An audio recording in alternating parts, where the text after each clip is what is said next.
ജീവിതത്തിന്റെ ഉറവിടം അവിടുന്നാണ്. ദൈവം അവനെ നമുക്ക് ജ്ഞാനവും നീതിയും വിശുദ്ധീകരണവും പരിത്രാണവും ആക്കിയിരിക്കുന്നു. ഇതിനെ ആദ്യമായിട്ട് രണ്ടായിട്ട് വിഭജിക്കാം. ആദ്യത്തെ ഭാഗം യേശു ക്രിസ്തുവിലുള്ള നിങ്ങളുടെ ജീവിതത്തിൻ്റെ ഉറവിടം. ഒന്ന്, നമ്മുടെ ജീവിതം യേശു ക്രിസ്തുവിലാണോ? ആണോ അതോ ഈ ലോകത്തിൻ്റെ സിദ്ധാന്തങ്ങളിലാണോ? ഒരു തിരിച്ചറിവുണ്ടാകണം. ഒരു ക്രിസ്ത്യാനിയാണ് നമ്മൾ എങ്കിൽ നമ്മുടെ ജീവിതം യേശു ക്രിസ്തുവിലാണ്. ഇനി അങ്ങനെയുള്ള ജീവിതത്തിൻ്റെ അതിൻ്റെ ആരംഭം, അതിൻ്റെ ഉറവിടം ആരാണ്? യേശു തന്നെയാണ്. വളരെ എളുപ്പം ഇല്ലേ? ഒന്നുകൂടി വായിച്ചേ എല്ലാവരും, ശബ്ദമുയർത്തി. യേശു ക്രിസ്തുവിലുള്ള നിങ്ങളുടെ ജീവിതത്തിന്റെ ഉറവിടം അവിടുന്നാണ്. ദൈവം അവനെ നമുക്ക് വരട്ടെ. ഉറവിടം ആദ്യം മനസ്സിലാക്കി. യേശു ക്രിസ്തുവിലുള്ള, ഒന്നുകൂടി വായിച്ച്, യേശു ക്രിസ്തുവിലുള്ള നമ്മുടെ ജീവിതത്തിൻ്റെ ഉറവിടം അവിടുന്നാണ്. ഇത് ക്ലിയർ ആയോ? നമ്മുടെ ജീവിതത്തിൻ്റെ ഉറവിടം നമ്മളാണോ? നമ്മുടെ അപ്പനും അമ്മയാണോ? നമ്മുടെ അപ്പാപ്പനാണോ? നമ്മുടെ അടുത്ത വീട്ടുകാരാണോ? നമ്മുടെ ബന്ധുമിത്രാദികളാണോ? നമ്മൾ ആരെയാണ് നമ്മൾ അനുകരിക്കേണ്ടത്? ആരാണ് നമുക്ക് ജീവൻ നൽകിയത്? നമ്മളെ ആ മാമോദീസ തൊട്ടിലാകുന്ന ഗർഭപാത്രത്തിലാണ് നമ്മൾ ജനിച്ചത്. അമ്മയുടെ ഗർഭപാത്രത്തിൽ ജനിച്ച നമ്മളെ ഈ മാമോദീസ തൊട്ടിൽ എന്നത് സഭയുടെ ഗർഭപാത്രമാണെന്നാണ് പറയണത്. സഭയിൽ ഒരു കുഞ്ഞ് ജനിക്കുന്നത് ഈ മാമോദീസ തൊട്ടിലാണ്. നമ്മൾ പറഞ്ഞായിരുന്നു, ആ തൊട്ടിലിൻ്റെ മുകളിലെ നക്ഷത്രങ്ങൾ എന്താണ്? ആ തൊട്ടിലിൽ ജനിച്ചവൻ കണ്ണു തുറക്കുമ്പോൾ അവൻ കാണണം അബ്രാഹത്തിന് കാണിച്ചു കൊടുത്ത നക്ഷത്രങ്ങളിൽ ഒരാളാണ് അവനെന്ന്. ഇത് ഇപ്പോഴെങ്കിലും നമ്മൾ മനസ്സിലാക്കണം. നമ്മൾ ജനിച്ചത് മാമോദീസ തൊട്ടിലാണ്. അപ്പോൾ അവിടെയാണ് നമ്മുടെ ജീവിതത്തിൻ്റെ ഉറവിടം. പക്ഷെ ഇതൊക്കെ മാമോദീസ എല്ലാം നടന്നുവെങ്കിലും നമ്മൾ, നമ്മുടെ മകള് നാം പറയണത് കേൾക്കണം, ഞാൻ പറഞ്ഞത്, നമ്മൾ അപ്പനായാലും അമ്മയായാലും ഈ കൊച്ച് എൻ്റെ കൊച്ചാണെന്നുള്ള മാതിരിയാണ് നമ്മൾ അവരെ വളർത്തണേ. മറിച്ച് നമ്മൾ അവരെ എങ്ങനെ വളർത്തണം? ഈ കൊച്ച് ദൈവത്തിൻ്റെ കുഞ്ഞാണെന്നും ദൈവത്തിൻ്റെ മകനാണെന്നും ദൈവത്തിൻ്റെ ജ്ഞാനം ഈ കുഞ്ഞിൽ ഉണ്ട് എന്നും ഈ കുഞ്ഞ് ദൈവത്തിൻ്റെ തിരുഹിതം പോലെയാണ് ജീവിക്കേണ്ടതെന്നുമുള്ള ഒരു അവബോധം മാതാപിതാക്കളായ നമുക്കുണ്ടോ എന്ന് പറഞ്ഞ് മാമോദീസയൊക്കെ മുക്കി.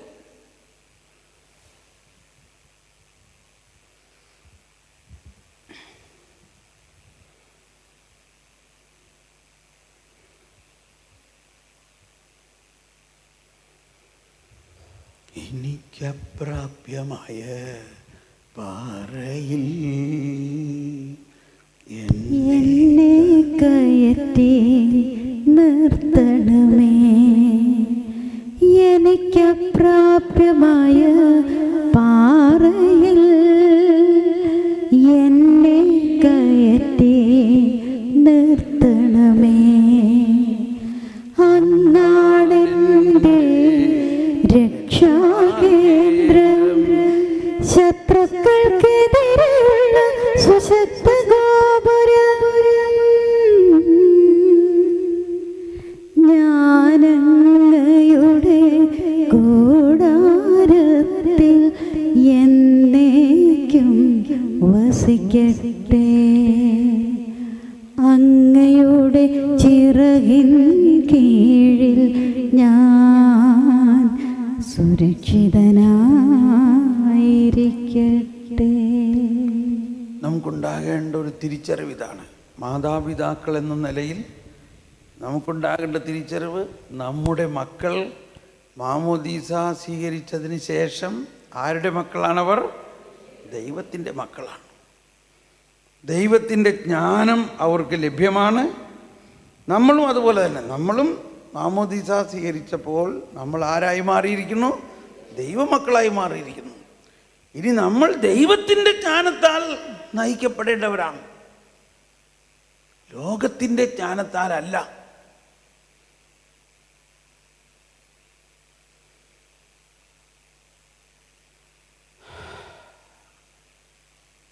വിഷമിക്കണ്ട, നമ്മളിൽ ദൈവത്തിൻ്റെ ജ്ഞാനമുണ്ട്. ഈ ലോകത്തിൻ്റെ ജ്ഞാനത്തെ അങ്ങ് പുറത്താക്കിയാൽ നമ്മൾ ഉടനെ ദൈവത്തിൻ്റെ ജ്ഞാനത്തിലായി. നമ്മളൊരു കുടുക്കിൽ കിടക്കുന്നു എന്നുള്ളൂ. കുടുക്കിപ്പോൾ പൊട്ടും, ഇന്ന് പൊട്ടും കുടുക്ക്. ഒന്നുകൊണ്ട് വിഷമിക്കണ്ട. കാരണം ദൈവത്തിൻ്റെ ജ്ഞാനമോ ലോകത്തിൻ്റെ ജ്ഞാനമോ ഏതാ വലുത്? ദൈവത്തിൻ്റെ ജ്ഞാനം. എൻ്റെ ആടുകളിൽ ഒന്നിനെപ്പോലും പിടിച്ചു കൊണ്ടുപോകാൻ ഞാൻ അനുവദിക്കില്ല. എൻ്റെ ആടുകൾ എൻ്റെ ജ്ഞാനം ശ്രവിക്കും. അതുകൊണ്ട് നോക്കിക്കോ, 1-2 ദിവസത്തിനകത്ത് ഇവിടെ എന്താ സംഭവിക്കാൻ പോണേന്ന്. Price the Lord. അല്പം പോലും നിങ്ങൾ വിഷമിക്കണ്ട. ഇത് ഒരു കാലഘട്ടത്തിൻ്റെ അവസ്ഥയാണ്. പക്ഷെ അത് നമ്മൾ പറയാൻ വേണ്ടി ഇങ്ങനെയുള്ള കാര്യങ്ങൾ മനസ്സിലാക്കണം. പക്ഷേ അല്പം പോലും നമ്മൾ നിരാശപ്പെടുകയോ വിഷമിക്കേണ്ട. ഇതെല്ലാം കർത്താവ് തന്നെ നയിക്കുന്ന ഒരു പരിപാടിയാണ്. അപ്പോൾ നമ്മൾ അതിൽ നിന്ന് മനസ്സിലാക്കേണ്ട ഇതാണ്, നമ്മൾ ഈ കാലം അത്രയും എന്തെല്ലാം ചെയ്തോ. സത്യം പറയുകയാണെങ്കിൽ ഇപ്പം നമ്മൾക്ക് ഈ പറഞ്ഞ മാതിരി കുടുംബ പ്രശ്നങ്ങളും സാമ്പത്തിക പ്രശ്നങ്ങളും എന്തെല്ലാം പ്രശ്നങ്ങളുണ്ടെങ്കിൽ അതിൻ്റെ പ്രധാന കാരണം ദൈവത്തിൻ്റെ ജ്ഞാനത്തെ നമ്മൾ തേടാതെ എടുത്ത ചില തീരുമാനങ്ങളാണ്. ദൈവത്തോട് ചോദിക്കാതെയോ ദൈവത്തിൻ്റെ ജ്ഞാനത്തിന് വേണ്ടി പ്രാർത്ഥിക്കാതെ നമ്മുടെ ബുദ്ധിയിൽ രൂപം കൊണ്ട ചില മാനുഷികമായ ജ്ഞാനത്തിൽ നിന്ന് എടുത്ത ചില തീരുമാനങ്ങൾ മൂലമാണ് നമ്മൾ പ്രയാസങ്ങളിലേക്ക് വന്നിരിക്കുന്നത്. നമ്മൾ ഈ പ്രയാസം തീർക്കുക എന്നുള്ളത് വളരെ ചെറിയൊരു കാര്യമാണ്. നമ്മുടെ ലക്ഷ്യം അതൊന്നുമല്ല. നമ്മുടെ ലക്ഷ്യം ദൈവിക ജ്ഞാനം തുറന്ന് ദൈവത്തെക്കുറിച്ചും ദൈവരാജ്യത്തിൻ്റെ രഹസ്യങ്ങളെക്കുറിച്ചും നമ്മൾ അറിയണം എന്നുള്ളതാണ് നമ്മുടെ പ്രധാന ലക്ഷ്യം. പക്ഷെ അതിലേക്കുള്ള എന്താ പറയുക, ആ തീർത്ഥാടനത്തിൽ ഇങ്ങനെ ചില പെരിഫറലായിട്ടുള്ള കാര്യങ്ങൾ കൂടിയുണ്ട്. എവിടെ നമ്മളിപ്പോൾ 1 കൊറിന്ത്യസ് 1:30. അപ്പോൾ ഇനി അതിൻ്റെ 2ാം ഭാഗത്തിലേക്ക് കിടക്കാം. ഒന്നുകൂടി ആദ്യം മുതൽ വായിക്കാം വചനം. യേശു ക്രിസ്തുവിലുള്ള, എല്ലാവരും ശബ്ദമുയർത്തി, യേശു ക്രിസ്തുവിലുള്ള നിങ്ങളുടെ ജീവിതത്തിന്റെ ഉറവിടം അവിടുന്നാണ്. ദൈവം അവനെ നമുക്ക് ജ്ഞാനവും നീതിയും വിശുദ്ധീകരണവും പരിത്രാണവും ആക്കിയിരിക്കുന്നു. ഇവിടെ നല്ല ഒരു ഓർഗനൈസ്ഡ് പ്ലാനിങ് അതിൽ കാണുന്നുണ്ട് ഇല്ലേ? നമ്മുടെ ജീവിതത്തിനെ നിത്യതയിലേക്ക് എത്തിക്കുന്ന കാര്യം ഒന്ന്. പക്ഷെ ആ നിത്യതയിൽ എത്തിക്കുമ്പോൾ ആ നിത്യതയിലുള്ള ആ ഒരു പാതയിൽ എന്തെല്ലാം നമ്മൾ പഠിക്കണം, എന്തെല്ലാം നമ്മൾക്ക് അനുഭവമാകണം, അതിൽ കൃത്യമായ ഒരു പെഡഗോഗി, ഒരു പ്രൊസീജിയർ കാണുന്നുണ്ട്. എന്താണ്? 4 കാര്യങ്ങളാണ്, 4 സ്റ്റെപ്പ്. എന്താണത്? ജ്ഞാനവും നീതിയും വിശുദ്ധീകരണവും പരിത്രാണവും. ഒന്നുകൂടി എല്ലാവരും കരം ഉയർത്തിയേറ്റ് പറഞ്ഞ, ദൈവം അവനെ നമുക്കായി ജ്ഞാനവും നീതിയും വിശുദ്ധീകരണവും പരിത്രാണവും ആക്കിയിരിക്കുന്നു. Praise the lord. അപ്പോൾ നല്ലൊരു ഓർഗനൈസ്ഡ് ആയി ഇല്ലേ? ഇനി ആദ്യം എന്താണ്? ജ്ഞാനം. അതാണ് നമ്മൾ ഇനി അടുത്ത 1.5 ദിവസത്തെ പഠനം. ജ്ഞാനം. ആ ജ്ഞാനം പഠിച്ചു കഴിഞ്ഞാൽ, ആ ജ്ഞാനം നമ്മുടെ ബുദ്ധിയെ പ്രകാശിപ്പിച്ചു കഴിഞ്ഞാൽ, സർവജ്ഞനായ ഭരണകർത്താവും അങ്ങയുടെ ഭവനത്തിൽ വസിക്കുന്നവരുടെ വിസ്മയനീയനായ എന്താണ് വിസ്മയനീയനായ പരിപാലകനും. ഈ വിസ്മയനീയമായ ഒരു ജീവിതത്തിലേക്ക് നമ്മൾ പ്രവേശിക്കും. അത് ഈ പ്രൈമറി സ്കൂളാണ് ജ്ഞാനം. അത് കഴിഞ്ഞാലേ നീതി. എന്താണ് ജ്ഞാനം കഴിഞ്ഞാൽ പിന്നെ എന്താണ്? നീതി. വാസ്തവത്തിൽ നമ്മുടെ ലക്ഷ്യം ദൈവനീതിയെക്കുറിച്ചും ദൈവരാജ്യത്തെക്കുറിച്ചും പഠിക്കുക എന്നുള്ളതാണ്. പക്ഷേ ഇവിടെയാണ് വലിയൊരു കണ്ടുപിടുത്തം. ഞാൻ ഈ ദൈവനീതിയെക്കുറിച്ച് ആദ്യം അങ്ങ് പറയാൻ തുടങ്ങിയപ്പോൾ ആർക്കും ഒന്നും മനസ്സിലാവണില്ല. അങ്ങനെ ഇരിക്കുകയാണ് ഈ ഐഡിയ കിട്ടിയത്. ദൈവനീതിയിലേക്ക്, ദൈവനീതി എന്തെന്ന് നമ്മൾ മനസ്സിലാക്കാൻ ശ്രമിച്ചാൽ ഒരിക്കലും മനസ്സിലാവില്ല. എന്തുകൊണ്ട് മനസ്സിലാവില്ല? നമ്മുടെ മാനുഷിക ജ്ഞാനം കൊണ്ട് അത് മനസ്സിലാവില്ല. ഇതാണ് ഫരിസേയരും നിയമജ്ഞർക്കും ഉണ്ടായിരുന്ന ഒരു ഡൈക്കോട്ടമി. അവർക്ക് ഈ ദൈവനീതിയെക്കുറിച്ച് പറഞ്ഞു, പക്ഷെ അത് മനസ്സിലാക്കാനുള്ള താക്കോല് കൊടുത്തിട്ടില്ല. കാരണം ഇപ്പോൾ അവർ മനസ്സിലാക്കരുത്. അത് നമുക്ക് മനസ്സിലാക്കാം എന്തുകൊണ്ടാണെന്നുള്ളത്. എന്നപോലെ നമ്മൾ ദൈവനീതി ജ്ഞാനസ്ഥാനത്തിലൂടെ നമുക്ക് ലഭിച്ചു കഴിഞ്ഞിരിക്കുന്നു. പക്ഷെ ഇപ്പോഴും നമുക്ക് അതെന്താണെന്ന് അറിയില്ല. അതറിയുന്നതിന് ആമുഖമായിട്ടുള്ള പ്രൈമറി ഡോക്കിംഗ് അല്ലെങ്കിൽ കീ ആണ് ജ്ഞാനം. അതുകൊണ്ടാണ് ദൈവം അവനെ, യേശുക്രിസ്തുവിനെ നമുക്കായി ജ്ഞാനവും നീതിയും വിശുദ്ധീകരണവും പരിത്രാണമാണ് നമ്മുടെ ലക്ഷ്യം. പരിത്രാണം നമുക്കുണ്ടാകണമെങ്കിൽ വിശുദ്ധീകരണം നടക്കണം. വിശുദ്ധീകരണം നമ്മളിൽ നടക്കണമെങ്കിൽ ദൈവനീതി നമ്മൾ മനസ്സിലാക്കണം. ദൈവനീതി മനസ്സിലാക്കണമെങ്കിൽ ദൈവജ്ഞാനം നമ്മളിൽ തുറക്കണം. അതുകൊണ്ടാണ് നമ്മളെ ആദ്യം തന്നെ ജ്ഞാനസ്നാനത്തിലേക്ക് പ്രവേശിപ്പിച്ചു. ആ ജ്ഞാനസ്നാനത്തിലൂടെ യേശുക്രിസ്തുവാകുന്ന ജ്ഞാനം നമ്മളിൽ തുറക്കുന്നു കഴിയുമ്പോഴാണ് മൈ ഗോഡ്, അപ്പോഴാണ് ദൈവമേ ഇതെന്താണ്, ഇത് വിസ്മയനീയമാണല്ലോ എന്ന് നമുക്ക് മനസ്സിലാവും. അപ്പം ഇത് നാളെ വൈകുന്നേരം ആകുമ്പോഴേക്കും നിങ്ങൾക്ക് മനസ്സിലാവും. അപ്പോൾ ഇപ്പം നമ്മൾ ജ്ഞാനത്തെ മാത്രം ഫോക്കസ് ചെയ്യുകയാണ്. ഏത് ജ്ഞാനം? ദൈവിക ജ്ഞാനം. ദൈവിക ജ്ഞാനം ജ്ഞാനസ്നാനത്തിലൂടെ നമ്മളിൽ തുറന്നത് നമ്മളിൽ ഒരു അനുഭവമായിട്ട് മാറണം. ഇപ്പോൾ സാധാരണ ചില ധ്യാനങ്ങളിലൊക്കെ ഒരു ടോക്ക് 1 മണിക്കൂർ കൊടുത്തു, അടുത്തൊരു ടോക്ക് 1 മണിക്കൂർ കൊടുത്തു. ഈ ടോക്കൊക്കെ നമ്മൾ എഴുതി വയ്ക്കും. എന്താ ഇനി ധ്യാനം കഴിഞ്ഞ് വീട്ടിൽ പോയിട്ട് ചിന്തിക്കാം എന്നുള്ള. ഒന്ന് കൈവീശി കാണിച്ചേ. ജയ് ബോലോ ജയ് ബോലോ യേശു മസീഹാ കി ജയ് ബോ. കൈ അടിച്ച് जय बोलो यीशु मसीहा की जय बोलो, जय बोलो जय बोलो यीशु मसीहा की जय बोलो. ഓക്കെ. അപ്പോൾ സാധാരണ നമ്മൾ ചിലപ്പോഴൊക്കെ ധ്യാനം കൂടുമ്പോൾ ടോക്കുകൾ കേൾക്കുക, അതൊക്കെ എഴുതി വയ്ക്കും. കാരണം ഇനി ഇതൊക്കെ കഴിഞ്ഞിട്ട് വീട്ടിൽ പോയിട്ട് നമുക്ക് ഇതൊക്കെ നോക്കിയിട്ട് എന്താണെന്ന് വെച്ച് കഴിഞ്ഞാൽ ചെയ്യാമല്ലോ.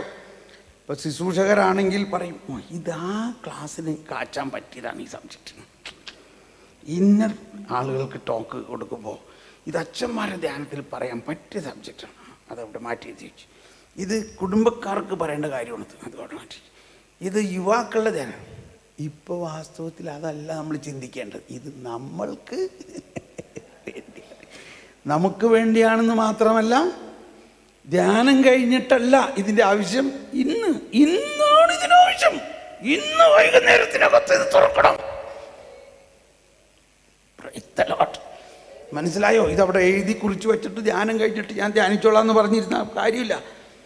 ഇന്ന് ഈ ജ്ഞാനം നിങ്ങളിൽ തുറന്നാലേ ഇന്ന് രാത്രിയും നാളെയിലും ദൈവനീതി എന്താണെന്ന് നമുക്ക് മനസ്സിലാവുള്ളൂ. അത് വളരെ ആത്മാർത്ഥമായിട്ട് ഞാൻ നിങ്ങളോട് പറയുകയാണ്. ഇത് അവിടെ കാച്ചാനും ഇവിടെ കാച്ചാനും വേണ്ടിയല്ല നമ്മൾ എഴുതുന്നത്. ക്ഷമിക്കണം കേട്ടോ ഈ ഭാഷ പറയണത്.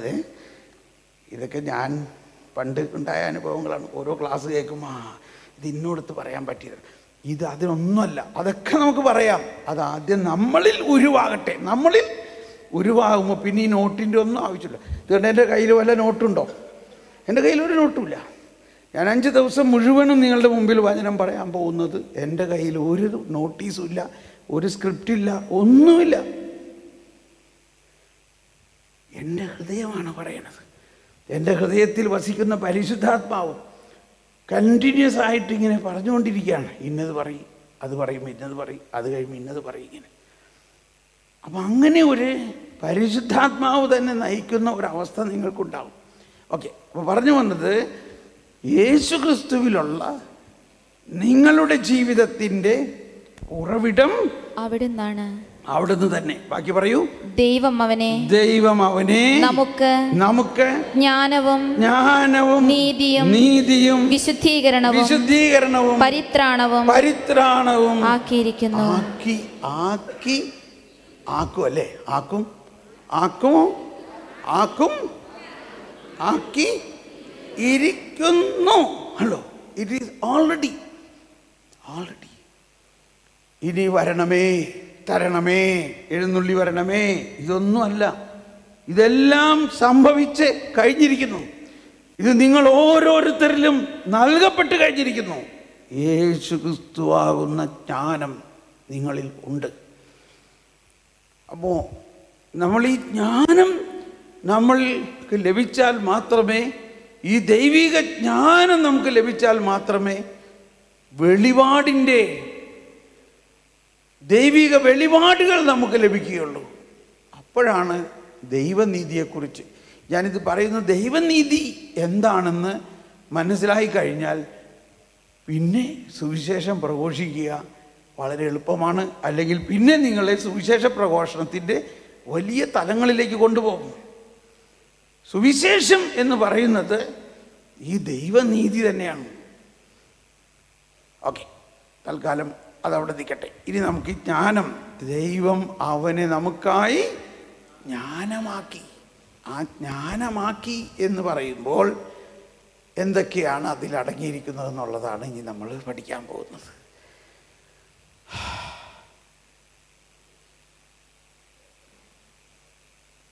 ഞാനൊരു ഹിന്ദി പാട്ട് പാടിയാലോ? നിങ്ങളെങ്ങനെയെങ്കിലും കയ്യിലെടുക്കാണ്ട് പറ്റില്ലല്ലോ. जब से प्यारा यीशु आया मेरा जीवन बदल गया. കൈയടിച്ചോ? എഴുന്നേറ്റ് നിന്ന് പാടാം. ഒന്ന് എഴുന്നേറ്റ് നിന്ന് പാടാം. കണ്ട, ഇപ്പം എല്ലാവരും ഉഷാറായി. എന്ന് എഴുന്നേറ്റ് നിന്ന് ആടിപ്പാടാം. जब से प्यारा यीशु आया मेरा जीवन बदल गया. जब से प्यारा यीशु आया मेरा जीवन बदल गया. जब से मैंने उसे पाया मेरा जीवन बदल गया. जब से मैंने उसे पाया मेरा जीवन बदल गया.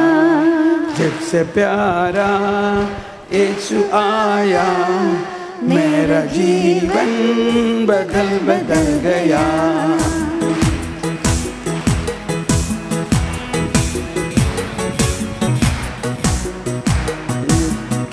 पाड़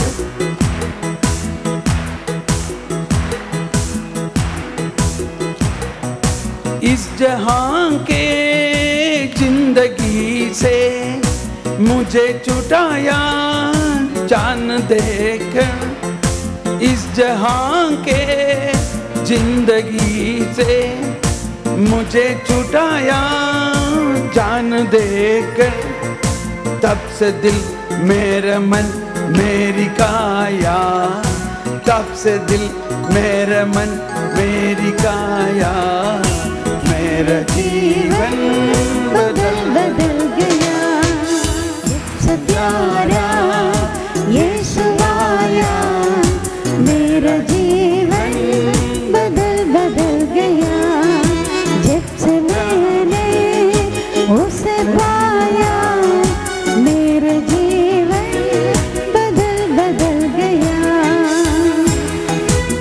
रात दिन बीत गया है, हुआ सवेरा सुबह तारा। रात दिन बीत गया है, हुआ सवेरा सुबह तारा। इसलिए मैंने ये गीत गाया, इसलिए मैंने ये गीत गाया। मेरा जीवन बदल गया, तारा यीशु आया। मेरा जीवन बदल गया। जब से मैंने उसे पाया, मेरा जीवन बदल गया। सबके मालिक यीशु भगवान, सबके मालिक यीशु भगवान। उसको धन्यवाद जो दिल का मेहमान, उसको धन्यवाद जो दिल का मेहमान। धड़क लगन मत मगन नाम सुमर ले, धड़क लगन मत मगन नाम। सुमर ले, मेरा जीवन बदल गया।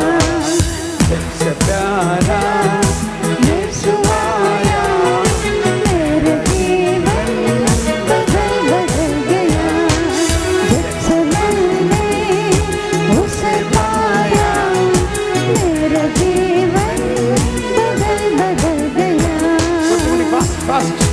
सबसे प्यारा यीशु आया, मेरा जीवन बदल गया। जब से मैंने उसे पाया, मेरा जीवन बदल गया। यीशु आया, मेरा जीवन बदल गया। सबके मालिक यीशु भगवान, सबके मालिक यीशु भगवान। उसको धन्यवाद दो दिल का मेहमान, उसको धन्यवाद दो दिल का मेहमान। धड़क लगन मत मगन नाम सुमर ले, धड़क लगन मत मगन नाम सुमर ले, धड़क लगन मत मगन नाम सुमर ले। बुला के प्यार से बजा ले, बुला के प्यार से दिल में बजा ले। सबसे प्यारा यीशु आया, मेरा जीवन बदल गया। जबसे मैंने उसे पाया, मेरा जीवन बदल गया। बोलो प्रभु यीशु क्रिस्त की, हमारे मुक्तिदाता की, हमारे ज्ञान दादा की, राज राजेश्वर की। बैठिए। ജ്ഞാനത്തിൻ ചൈതന്യമേ ഞങ്ങളിൽ വന്നു നിറഞ്ഞിടണേ.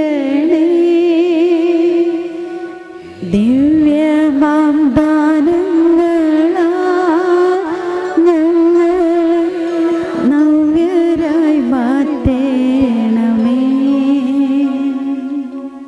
Price the Lord. എഫേസോസുകാർക്ക് ഇത് ലേഖനത്തിൽ 1-ാം അധ്യായം ഒന്ന് ഓഫ് ചെയ്തു.